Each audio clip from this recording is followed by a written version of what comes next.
Pentose phosphate pathway. It is also called shunt pathway. Plant के अंदर आप लोग पढ़ चुके हैं कि ग्लाइकोलाइसिस होती है.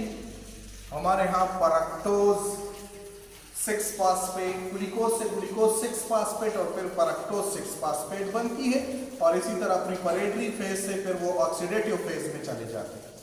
कभी कभार ऐसा भी होता है प्लांट में कि glucose 6 phosphate pathway glycolysis follow नहीं कर रहा बल्कि वो एक दूसरा पाथवे फॉलो करती है जिसे पेंटोज फास्फेट पाथवे या शंट पाथवे कहते हैं, क्योंकि ये शंट हो जाती है, दूसरे पाथवे पे चले जाती है, इसलिए इसे कहते हैं shunt pathway. It is also called AKA hexose monophosphate pathway. ये भी इसे कहते हैं. This pathway occur both in plant as well as in animal, including human being. Human being के केस में भी होता है. And this pathway is mostly in case of human occur in the liver. जिगर में या RBC cells में होता है. मसल सेल में मोस्टली ये पाथवे फॉलो नहीं होती.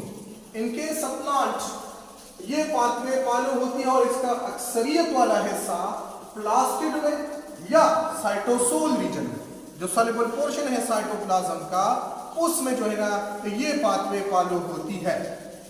अब चूंकि ये ग्लूकोज उधर से आ जाती है माइटोकॉन्ड्रिया से और फिर ये पाथवे फॉलो कर लेती है. In animal it is in cytosol. This pathway generate, इस पाथवे का मकसद क्या है और इसमें मेजर क्या चीजें बनती है. इस पाथवे में 3 चीजें मोस्टली बनती है जो कि आगे यूज होती है. एक इनमें बनता है ribose pyrophosphate. Ribose pyrophosphate and what are its, it is mostly used in the nucleotide synthesis. ये न्यूक्लियोटाइड की सिंथेसिस में और डीएनए आरएनए की सिंथेसिस में यूज होता है. दूसरा, इनमें NADPH2 बनते हैं और इस NADPH2 का मेजर मकसद क्या है, ये किस पर्पस के लिए यूज होते हैं. This NADPH is used in the fatty acid biosynthesis, also used in oxidative stress homeostasis, और जो साइटोक्रोम्स है उनके सिंथेसिस में ये NADPH2 यूज होता है. तीसरा इनमें बनता है एरिथ्रोस्पोर फास्फेट.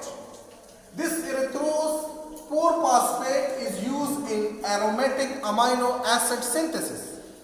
यानी जब बॉडी को अमाइनो एसिड की जरूरत होती है या फैटी एसिड की सिंथेसिस की जरूरत होती है या डीएनए की सिंथेसिस की जरूरत होती है या न्यूक्लियोटाइड चाहिए होते हैं, तब पेंटोज फास्फेट पाथवे फॉलो होती है और इसमें कुछ प्रोडक्ट्स हमारे पास बनते हैं. And then these products are used for the purpose of nucleotide, fatty acid synthesis and aromatic amino acid synthesis. आप लोग तो प्रोटीन सिंथेसिस पढ़ चुके हैं कि वहां पे प्रोटीन्स बनते हैं. प्रोटीन्स कहां पे बनते हैं, अमाइनो एसिड जो है ना वो आपस में कंबाइन होकर बनाते हैं. लेकिन ये अमाइनो एसिड आते किधर से हैं, ये अमाइनो एसिड यहां भी बनते हैं पेंटोज फास्फेट पाथवे फॉलो करके.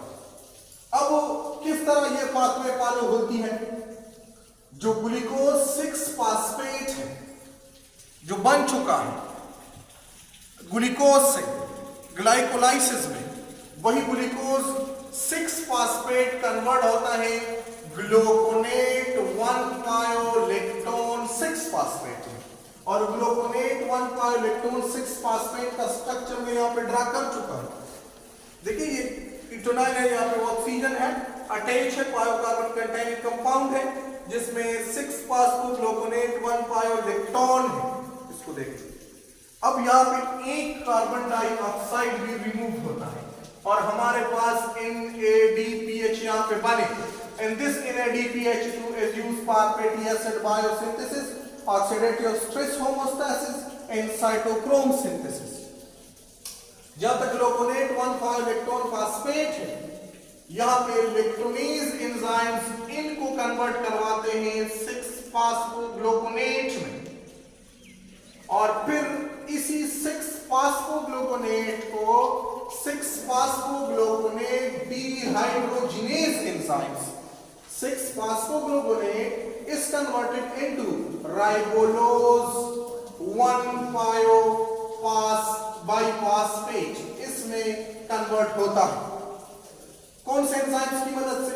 6-phosphogluconate dehydrogenase एंजाइम्स की मदद से। अब यहां पे ribulose 1,5-biphosphate it is converted into ribose 5-phosphate and xylose 5-phosphate। राइबोलोज भी का पायोकार्बन कंटेनिंग कंपाउंड है, xylose भी पायोकार्बन कंटेनिंग कंपाउंड है, राइबोज भी पायोकार्बन कंटेनिंग कंपाउंड है। लेकिन राइबोलोज 1,5-biphosphate में कितने का फॉस्फेट ग्रुप है? 2। इनमें से एक चला जाता है राइबोलोज के पायोकार्बन को अटैच होता है, दूसरा राइबोज के पायोकार्बन को अटैच होता है। And these are the epimers of each other. So यहाँ पे जो एंजाइम यूज होता है उसे कहा जाता है एपिमरेज एंजाइम्स। So xylose भी बने हमारे यहाँ, राइबोज भी बने हमारे यहाँ। यही xylose और राइबोज दोनों में पायो कार्बन है। पायो प्लस पायो 10 कार्बन। This पायो प्लस पायो carbon is split into 3 carbon containing compounds and 7 carbon containing compound. The 7 carbon containing compound is known as pseudoheptulose। देखिए यहाँ 5 + 5 इनसे आते हैं 10 स्प्लिट हो गए 7 में और 3 में। 7 वाले को pseudoheptulose और 3 वाले को ग्लिसरॉल्डिहाइड कहा जाता है। और ये कौन से एंजाइम्स की मदद से? ट्रांसकीटोलेज एंजाइम्स की मदद से। अब क्या होता है यहां पे?